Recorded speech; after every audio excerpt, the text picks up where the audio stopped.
হয়ে যাবে, কারণ আমাকে ক্ষমা করে দিয়ে আমি বেশি রং করতে পারবো না, কারণ আশীর্বাদ রাখবে যেন পদাবলী কীর্তনী করতে পারি। পদের মধ্যেই পদার্থ রয়েছে যদি আস্বাদন করে নিতে পারেন। এটা কিন্তু কোনো গান না, এটা কবির কবিতা, মধ্যযুগের গীতিকাব্য। যারা পদ লিখেছিলেন, আমাদের দেশে তো বর্তমান অনেক কবি হয়েছে, অনেক কবিতা লেখে, কিন্তু এই কবি আর হবেও না, আর কোনোদিন হওয়ার সম্ভাবনাও নেই। রাধাকৃষ্ণ লীলাকে রিসার্চ করে ব্রজবলী ভাষায় কবিতা লিখেছে। এখন আমরা যদি ব্রজবলী ভাষায় কীর্তন করি, অনেকেই বুঝবেন না এই ব্রজবলী ভাষার কীর্তন মানে কবিতাগুলো আমরা বাংলা ভাষায় সুর তাল লয় ছন্দে যে আনন্দ দিচ্ছে তাই কীর্তন। কি রতন! এটা কিন্তু একটা সমুদ্রের মধ্যে আপনারা বসে গেছেন। তা সমুদ্রে শুধু বসে থাকলে হবে মাইনা? সমুদ্রের নিচে কি আছে তাও তো একটু দেখার দরকার নাকি? তবে যে সমুদ্রে বসেছেন এখানে ভাষাও ভালো, ডোবাও ভালো। ডুবলে অনেক মহামূল্যবান বস্তু পাওয়া যায়, আবার ভাসলে কি হয়? ভাসলে কি হয় গো? রাধা গোবিন্দ লীলা দর্শন হয়ে যায়।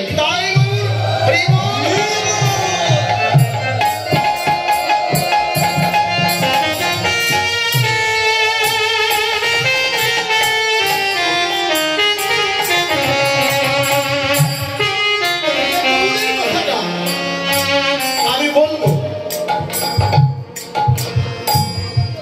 যিনি শশীর নন্দন, এই গৌর আমার জগতে একজন আর নয়,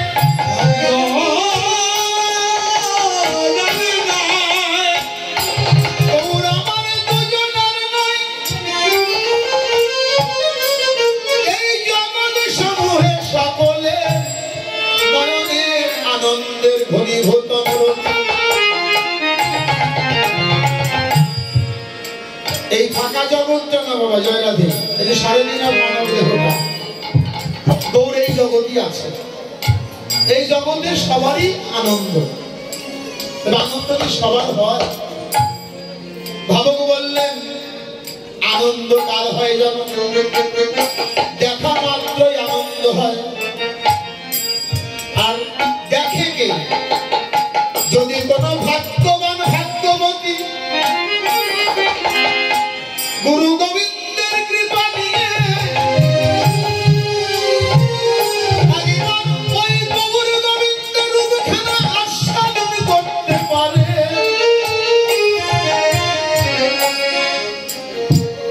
জগতে তারই আনন্দ হয়। ভুবন ভুলানো অনিন্দিত অপরূপ রূপ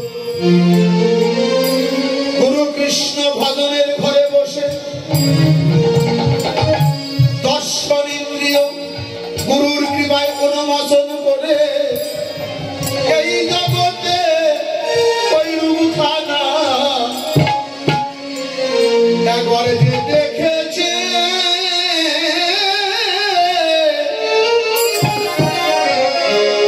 নয়ন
তার ভোলা তো দূরের কথা, একবার যে নয়নে দেখেছে, গুরু যারে কৃপা করে একবার দর্শন করিয়ে দিয়েছে, সে কোনদিন বলে না বাবা ভোলা তো দূরের কথা, ভুলতে গিয়ে সে যে ডুবে যায় গৌর প্রেম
भगवत संग कथा कृष्ण कथा সেখানে গিয়ে সাধুর বাজারে কাঁদে কেঁদে কেঁদে বলে হে বৈষ্ণবগণ আমার ভাগ্যে হয়তো কোনোদিন গৌরের চরণ হবে না তবে গৌর চরণ পাইব না পাই তাতে আমার কোনো দুঃখ নাই এমনি ভাবে আমি নিত নিত যেন এই ভক্তের চরণ আমি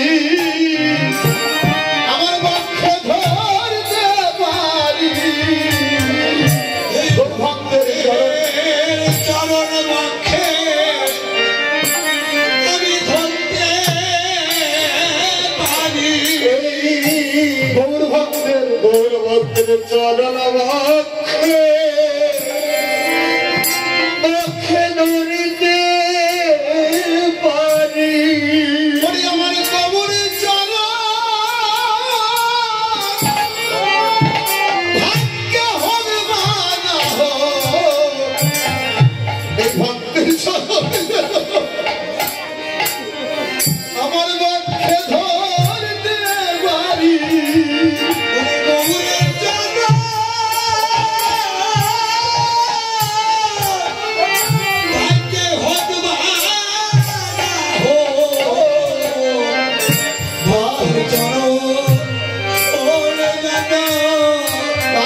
গৌর ভজনের একমাত্র সম্বল। যে দেখেছে এই দশাটা তার ভাগ্যেই ঘটে, ঘটালেই ঘটে। আর এই যে ভাবটা ঘটানো, এ ভাব ঘটেছে কার অঙ্গে? তোমার সবার অঙ্গে কে ভাব ঘটে? গৌর অনুরাগী দেহ না হলে ভাব ঘটে না। কারণ গৌর ভালোবাসা এমন একটা বস্তু যে ভালোবেসেছে সেই জানে। আর ভালোবাসা করতে গেল একটু শিখে নিতে হবে। কার কাছে শিখবো বলো তো একটু মাইনা? গৌরকে কেমন করে ভালোবাসতে হবে, কি করে ভালোবাসা যায়, এই ভালোবাসাটা কে শিখাবে আমাকে? নিশ্চয়ই কোনো ব্যক্তির প্রয়োজন আছে। আশ্রয় লয়া ভজে তাহে কৃষ্ণ নাহি ত্যাজে, আর সব মরে অকারণ। আমরা কার আশ্রয় করেছি? একটু ক্ষমা চাইলাম, তত্ত্ব কথা বলতে চাই না আমি, যদি বুঝে থাকেন এই অবধি থাকুন। তাহলে শ্রী গুরু, খালি গুরুদেব হলেই হবে না, শ্রী গুরুর কৃপা পেতে হবে। একমাত্র ভালোবাসা করার কৌশল জানাতে পারে কে? জগতের শ্রী গুরু। তিনি কে? এই শ্রী গুরুটাকে বৃন্দাবনে যাকে আপনারা বলেন শ্রীমতী রাধা। তাহলে এই জগতেও তো আছে একজন, নাকি? একজন গুরু, একজন শ্রী গুরু। শ্রী গুরু, গুরু কি করে? দেহ ছিল শ্মশান সমান, গুরু এসে মানে দীক্ষা গুরু করলো, মন্ত্রদান হলো, দেহ ফুলের বাগান। এখন বাগানে ফুল ফুটেছে, তাই তো? ফুল দিয়ে কি করবে?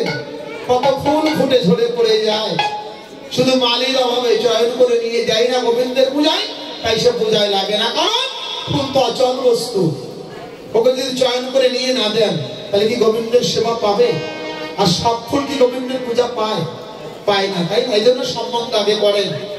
তাহলে আবার কার সাথে সম্বন্ধ করবেন? শ্রী গুরুর সাথে। শ্রী গুরুর সাথে যদি সম্বন্ধ করেন, এই ভালোবাসার কৌশলটা গুরু জানিয়ে দিবে। শুধু জানাবে না, যে শ্রী গুরু আশ্রয় করেছে জগতে তারাই তো বোঝে রে।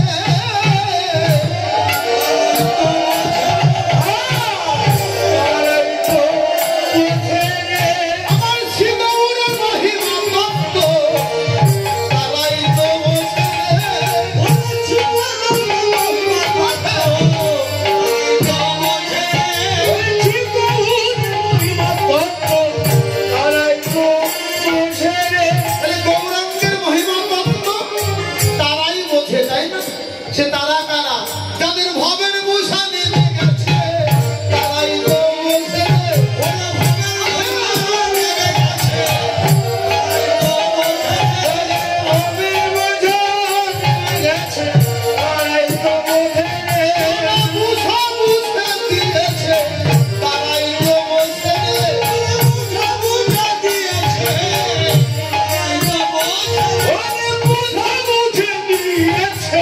তারাই তো বোঝে।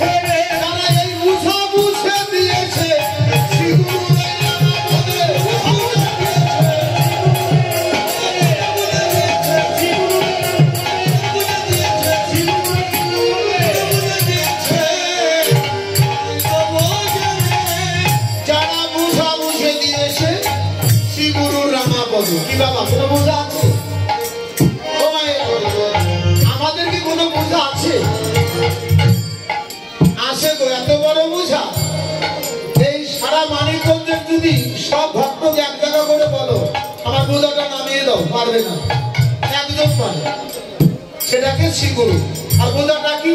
এর মধ্যে কি কি আছে? কাম, কামনা, লোভ, লালসা, ঐশ্বর্য, নাকি অনেক কিছু দিয়ে বোঝাই। সেটা পারে কে? গুরু নামাতে পারে। যদি বুঝে দেয় গুরু নামাতে পারে। কারণ কেন পারে? এর কারণ আছে।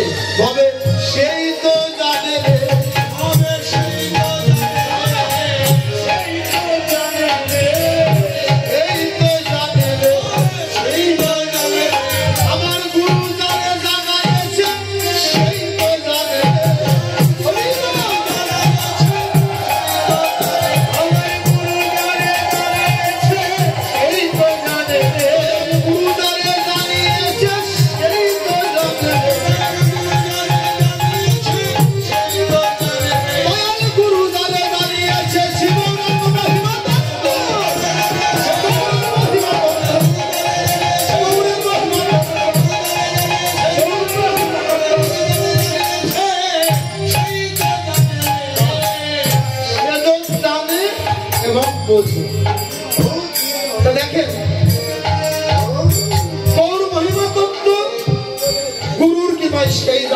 সেই বোঝে। একটা কথা আমার মনে পড়ে গেল, যা না বললে না, বড় দুঃখ হয় এই পদাবলী কীর্তন করতে এসে। যে মানুষটা যার কারণে আমরা গৌর পেলাম তার কথা ভুলেই গেছি, আমরা তার কথা ভুলে গেছি, তার কথা কেউ বলি না। আপনি এটে পেটে সংসার করে দিলেন, ছেলে পেলেরা 5-10 তলা করলো আপনার হাতে, অথচ বাবার নামই নাই। কে করেছে? ভাই আমি করেছি। কে যে দিল এই কথাটা একবারও বলি না। একটু বলবো মায়ের, তোমাদের জানা কথা ভুলে গেছো? আচ্ছা বলো তো, যে গৌরটা আমরা পেলাম নদীয়ায় কার কৃপায়? হরে কৃষ্ণ। এই সত্যি কথাটা ভুলে গেছো। গৌর ছিল কার কাছে? একটা নারীর কাছে ছিল। জয় রাধে। একটা নারীর কাছে বাঁধা ছিল গৌর। ওই নারী যদি ছেড়ে না দিত পারতে না। তার নাম কি? দেবী বিষ্ণুপ্রিয়া। দেখো কত কষ্ট করে যাকে গৌর বানিয়ে দিল। হ্যাঁ, আমরা পালমশাইরা তো ঠাকুর বানাই, তাই না ভাই? গৌর মূর্তি কিন্তু আমরা বানাই। আমাদের নাম কেউ বলো, কেউ বলো না। গৌর নিয়ে মাথামাতি করে, কিন্তু পালমশার নাম কেউ বলো না। যাই না, কথাটা সেভাবেই এসে গেছে দাদা। একটু দৃষ্টান্ত না দিলে সিদ্ধান্ত আসবে না। এই দেবী বিষ্ণুপ্রিয়া যদি গৌরকে ছেড়ে না দিতেন বা গৌরকে গৌর না করে দিতেন, কোনদিন গৌর হতেই পারত না। মনে আছে?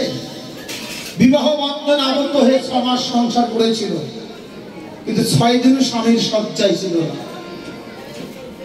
আর ভজন করলেন ৭৭ বছর, স্বামী তার কাছে থাকলো না। এটা কেমন ভজন? গৌর চলে গেলেন ৪৭ বছর বয়সে, আর বিষ্ণুপ্রিয়া ভজন করলেন ৭৭ বছর। সম্বল ছিল কি? গৌর তো চলেই গেল, অন্তর্ধান হয়ে গেল। তাহলে কি সম্বল নিয়ে সাধনা করলেন? মনে পড়ে?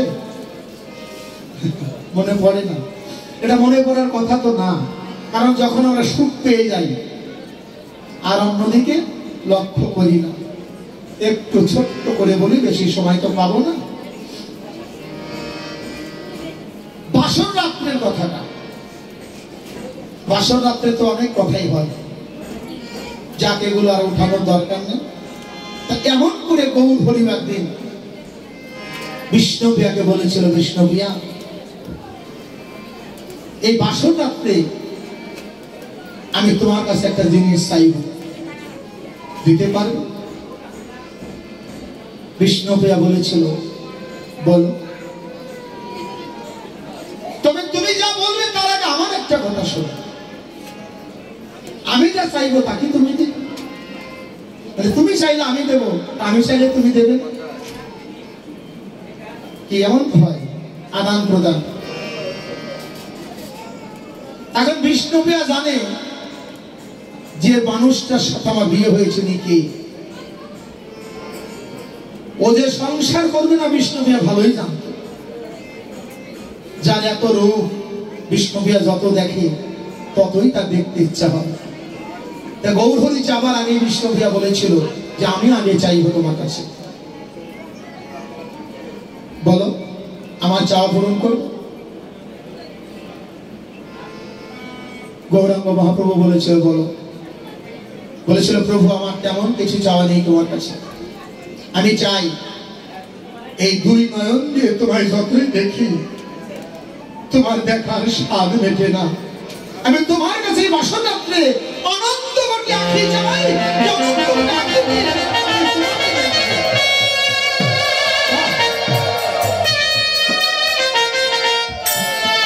আমি তোমার কাছে অনন্ত কোটি আঁখি চাই।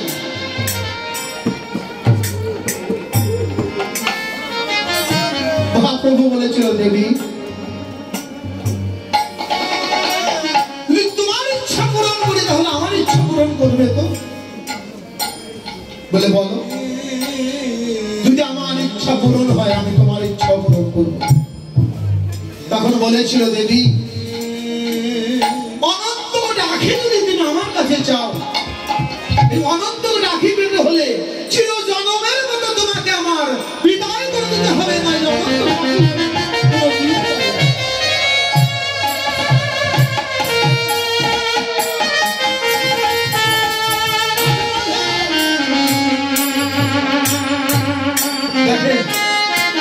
কি চাওয়ার কি পাওয়া, অনন্ত রাখি পেতে গেলে আমাকে চির জনমের মতো বিদায় দিতে হবে। বিষ্ণুপ্রিয়া বলল, বেশ, তোমাকে বিদায় দিলে যদি আমার আশা পূরণ হয়, আমি এই বাসর রাত্রে কথা দিলাম, আমি কোনদিন ওকে বিলাসের লালসায় আমি তোমাকে চাইব না, আমি চাইব না, তবে আমার আশা পূরণ করো। দেখেন এদের কি চাওয়া পাওয়া ছিল। সে নিমাই কি করলো, সে নিমাই কি করেছিল লাস্টে, যে এত বড় ত্যাগ করলো যে নারী, সে তাকে না বলে, তাকে না জানিয়ে ছিল জনমের মতো সন্ন্যাস।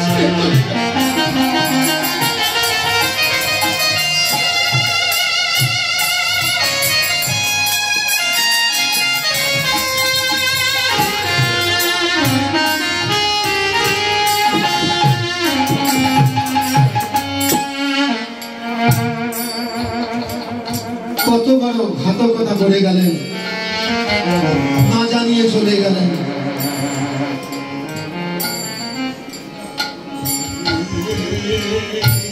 এই যে 47 বছর মহাপ্রভু ছিলেন জীবিত, বিষ্ণুপ্রিয়ার সঙ্গে 6 বৎসর সংসার করেছিল, 6 রাত্রিও তার সাথে যাপন করেননি। কেমন ত্যাগী নারী ছিলেন। যখন চলে গেলেন, বিষ্ণুপ্রিয়া তাকিয়ে কি দেখেছিল, তার পাদুকা জোড়া রয়ে গেছে। পাদুকা জোড়াকে তিনি বক্ষে তুলে নিয়েছিলেন। সে আমার গৌরী যায় নাই, যদি চলে যাবে কেন, তার চরণ রয়ে গেছে, আমার গৌরী আছে। পাদুকা বক্ষে নিয়ে তিনি ৭৭ বৎসর সাধনা করে গেলেন। কি করতেন? 3 লক্ষ নাম জপ করতেন প্রতিদিন। গঙ্গা থেকে জল এনে শোধন করে ওই 3 লক্ষ নাম জপ করে যে কয়েকটা তন্ড হতো, মানে চাউল, একবার নাম জপ করতেন, একটা করে চাউল বাড়িতে রাখতেন। ওই কয়টা তন্ড রন্ধন করে প্রভুর সেবা দিত, ভক্তের সেবা দিত, অবশিষ্ট যা থাকতো আস্বাদন করত। কোনোদিন বাক্যাহার হতো, কোনোদিন হতো না, কোনোদিন তার না খেয়েও যেত। মহাপ্রভু যখন অন্তর্ধান হয়ে গেলেন, বিষ্ণুপ্রিয়া ৭৭ বৎসর সাধনায় রত, শাশুড়িও মারা গেল, বাহিরে যেতে পারে না। ঈশান নামে যে তার ভিত্ত ছিল, তাকে দিয়ে গঙ্গা থেকে জল এনে তিনি তন্ডল শোধন করে রন্ধন করতেন, বাহিরে যেতেন না। যে কদিন শাশুড়ি ছিল, ওই বাড়ির উঠান দিয়েই আনাগোনা করত। যখন সচিমাতা মারা গেল, তিনি উঠানও ত্যাগ করে দিলেন। ওই ঘরের মধ্যে বসে বসে শুধু চাবি ফেলে দিলেন।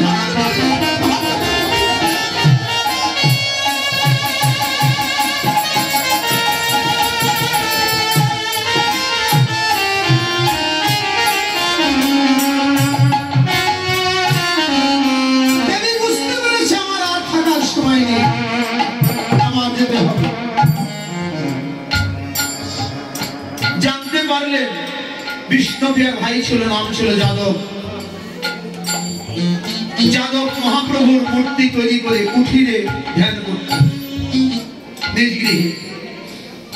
বিষ্ণুপ্রিয়ারও যাওয়ার সময় হয়ে গেছে। বিষ্ণুপ্রিয়া সখী ছিল কে? কাঞ্চনা। এখন একদিন কাঞ্চনাকে ডেকে বললো, কাঞ্চনা রে, অনেকদিন তো পিতৃগৃহে যাই না, আমার বড় স্বাদ হয়েছে তো বাবার বাড়ি যাবো। মানে বিষ্ণুপ্রিয়া অন্তর্ধান হবে কথাটা কাঞ্চনাকে বলছে না, আমি বাবার বাড়ি যাবো, আমাকে সাথে করে নিয়ে যাবে। কাঞ্চনা বললো, কেন রে? বলে, শুনিস আমার ভাই যাদব আমার প্রভুর মূর্তি তৈরি করে একটা কুঠির বানিয়ে তার মধ্যে ভজন করে, আমি যাব। আমার দেবতার সাথে কতদিন কথা হয় না, আমি আজকে আমার মনের নামন কথা আছে, আমি সব তার কাছে খুলে বলবো। কাঞ্চনাকে সাথে করে বিষ্ণুপ্রিয়া চললেন পিতৃলয়ে। গিয়ে দেখে মন্দিরের দরজা বন্ধ। তার ভাই যাদব মহাপ্রভুর ধ্যান করছে। যখন ধ্যান শেষ হলো, যাদব বেরিয়েছে, বেরিয়ে বললো, বিষ্ণুপ্রিয়া তুই কখন এসেছিস বল? বলে, যাদব রে, কখন এসেছিস সেটা বড় কথা নয়, আমার মনে বড় সাধ, আমি একটু তোর কুঠিরে যাব। শুনেছি আমার প্রভু নাকি তোর এখানে আছে, তাকে ধ্যান করিস। অনেকদিন মনের কথা বলা হয় না, আমি তার কাছে একটু মনের কথা বলবো, অনুমতি দিদি ভাই? যাদব বললে, বেশ, যাবি তো, তাতে বাধা কিছু। বিষ্ণুপ্রিয়া বলল, আমার একটা শর্ত আছে। শর্তটা কি? বলে, আমি যতক্ষণ ধ্যান করব তুই মন্দিরে দরজায় কড়া নাড়বি না। আমার ধ্যান শেষ হলে আমি একাই বেরিয়ে পড়ব। আর যাদব তো জানে না যে এখানে কি ঘটনা ঘটছে। বিষ্ণুপ্রিয়া চলে গেছে ভজন কুঠিরে। ভজন কুঠিরে গিয়ে মহাপ্রভুর সাথে মনের কথা বলছে। মনের কথা বলতে বলতে বাহ্যিক জ্ঞান শূন্য হয়ে বলল, প্রভু আমি যে আর তোমার দেহকে ধরে রাখতে পারছি না, সময় হয়ে গেছে, আমি তোমার দেহ তোমার চরণে সঁপে দিলাম। যাদবের মতো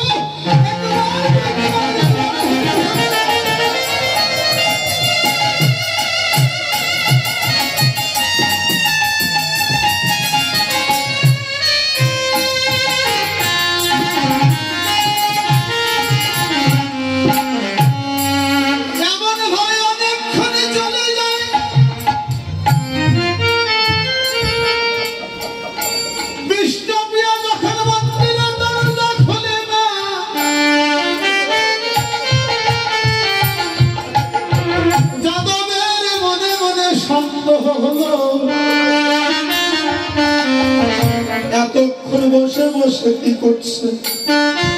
বারো মাসে বারো যায় সারা অধৈর্য হয়ে যাদব আর থাকতে না পেরে মন্দিরে দরজায় যখন ধাক্কা মেরেছে, ধাক্কা দিয়ে দেখে মন্দিরে বিষ্ণুপ্রিয়া নয়, মহাপ্রিয়া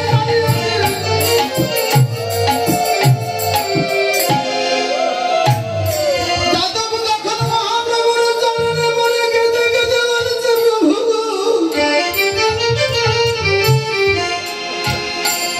কোথায় আমার বিষ্ণুপ্রিয়া? একবার আমায় বলে দাও।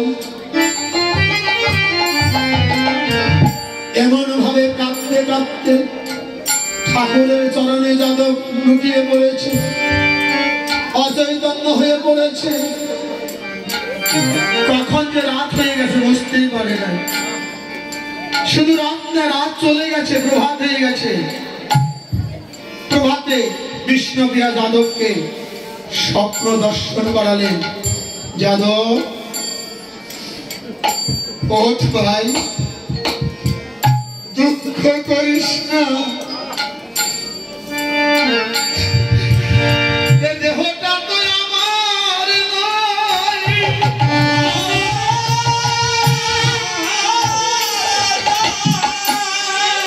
ভাই যাদব রে,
স্বপ্ন দেখালেন।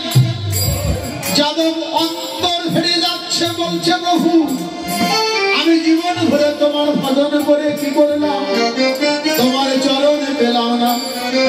বিষ্ণুপ্রিয়াকে যেমন তুমি চরণে তুলে নিয়েছো, প্রভু তোমার কাছে আমার আর কিছু পাওয়া নেই। যেদিন আমার জীবনের বেলা চলে যাবে, আমি সেদিনের কথা বলে রাখি, আমি যাবার কালে যেন তোমার দেখে যেতে পারি।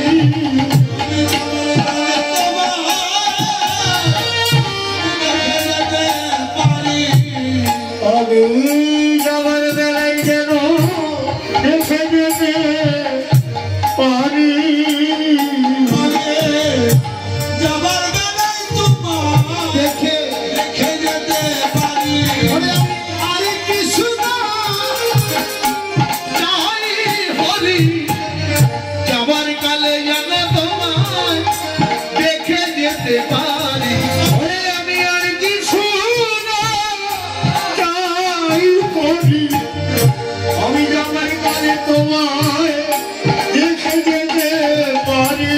আমি আর কিছু না চাই হরি, যাবার বেলায় তোমার দেখে যেতে পারি। গৌরে তোমার চরণে ছাড়াই আমার করুণা রে, তোমার চরণে ছাড়া ও করুণা রে, চরণ ছাড়া আমায় করো না রে। ওই চরণ পাশে আমার একটু জায়গা দিও, চরণ ছাড়াই আমার করুণা রে, চরণ পাশে একটু জায়গা দিও, চরণ ছাড়াই আমার করুণা রে, চরণ পাশে আমার জায়গা দিও, তোমার চরণে ছাড়া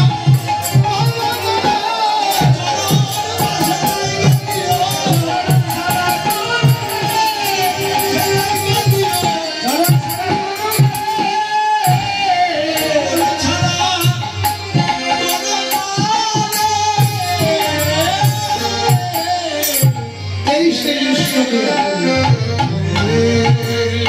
এই দেবী যদি আমাদের আমল করে না ছেড়ে দিত, আমরা কোনোদিন দৌড়কে পেতাম না। অথচ দেখে আমরা কত কথা বলার সময় পাই, এই সত্যি কথাটুকু বলার সময় আমাদের ভাগ্যে হয়ে ওঠে না। তাহলে কত বছর সাধনা করেছিল দেবী, মনে পড়েছে? মনে আছে তো যেগুলো বললাম? ৭৭ বছর। সম্মান ছিল কি? গৌরাঙ্গ মহাপ্রভু পাদুকা, যাকে আগের যুগে খড়গ বলতো, ওটা বক্ষে নিয়ে তিনি সাধনা করতেন। আর নাম জপ করতো কতদিন? ৩ লক্ষ বার। একটা একটা করে চাউল থুতো আর একটা করে নাম জপ করতো। ওই ৩ লক্ষ জপ করে যে কটা তন্ডল হতো, তাই রন্ধন করে কোনোদিন তার সেবা হয়েছে, কোনোদিন সে উপবাসেই গেছে। এখন একটা বিষয় আমার বলে গেলাম, জেনে নিও। সবাই তো গুরু বলেছো, এই যে ৩ লক্ষ নাম জপ, জয় রাধে, অনেকেই জানি জপ করে। আর এই ৩ লক্ষ জপটা কাকে বলা হয়? ১০০ হাজারের ১ লক্ষ, তা তো ৩ লক্ষ, তাই না? আমি বোঝাচ্ছি। দেখেন আমার মানব দেহে ২১,৬২১ বার শ্বাস আসে আর যায়, যত ঘন ঘনই নেন। তাহলে ৩ প্রহরে নামাচার্য হরিদাস ৩ লক্ষ নাম জপ করেছিল। সে কি করে করবে? আর যে মালার থলিটা হাতে নিয়েছেন, মালা জপ করে, এই থলিটা কি? এই থলির মধ্যে কে আছে? বা যে দানাগুলো আছে, এই দানাগুলো কি? এগুলো একটু কৃপা করে জেনে নিন, তাতে আপনার জপটা সত্য হবে। শুধু সত্য না, ভুক্ত হবে। যত গুপ্ত তত পুক্ত। এগুলো না জেনে, বা এগুলোই জানার বিষয় আমাদের। এই ৩ লক্ষ বিষ্ণুপ্রিয়া নাম জপ করত। ৩ লক্ষ। এখানে ভাববেন না যে 100,000-এর 1 লক্ষ না, এখানে 3টা লক্ষের কথা বলা আছে। আমি তাও ভেঙে দিয়ে গেলাম, তা আমি কীর্তনী এত সবকিছু আমার মুখে শোভা হবে, কারণ নাহলে গুরুর মাহাত্ম্য থাকে না। জেনে নিয়ে এইভাবে দেবীর ভজন ছিল, এইভাবেই বিষ্ণুপ্রিয়া গৌরকে ভালোবেসেছিল, তাই তো?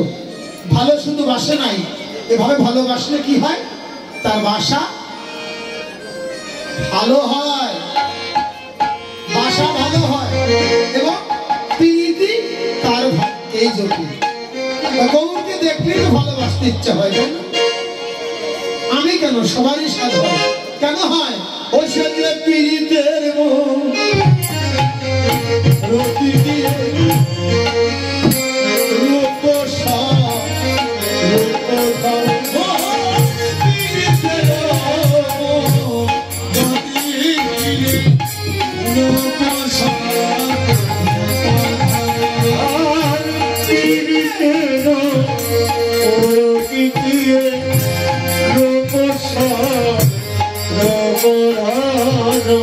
ভালোবাসা গাঢ় হয়ে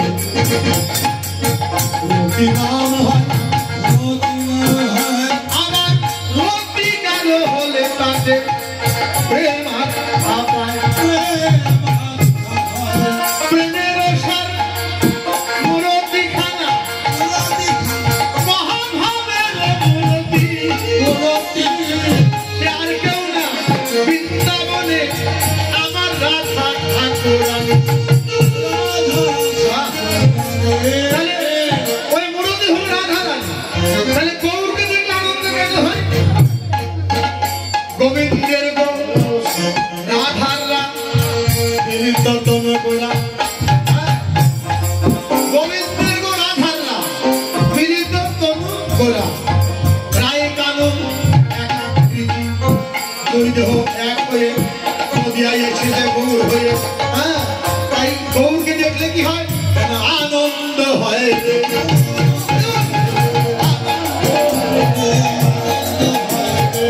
গৌর মুরতি দেখলে আনন্দ হয়।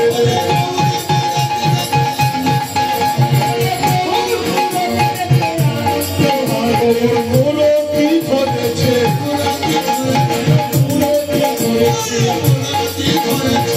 রায় কানুন একাকৃতি মুরতি ধরেছে।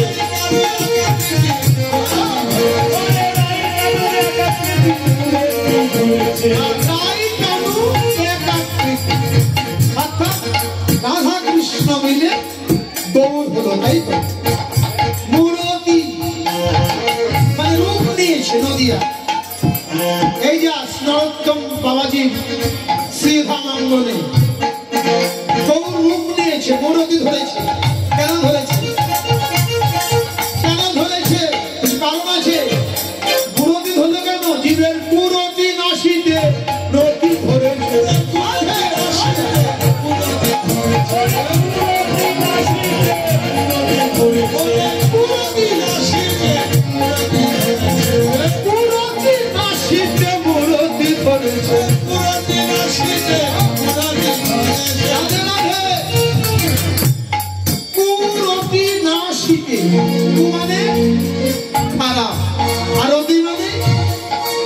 ভালোবাসা কি নাই? বাসা ভালো নাই তোমাদের?